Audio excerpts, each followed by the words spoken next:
अमेरिकी सदर ट्रंप ने इसराइली यरगमालियों की रिहाई के सिलसिले में इतवार को मिस्र जाने का ऐलान कर दिया।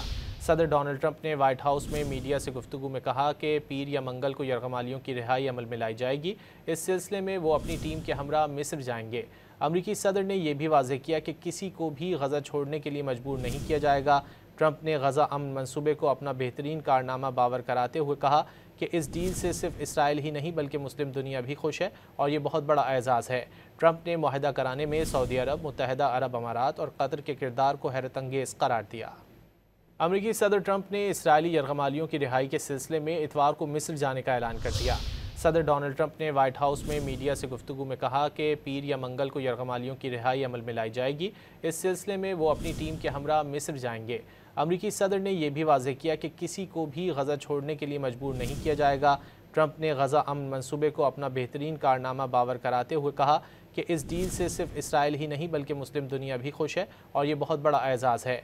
ट्रंप ने मुआहदा कराने में सऊदी अरब, मुत्तहदा अरब अमारात और कतर के किरदार को हैरत अंगेज़ करार दिया।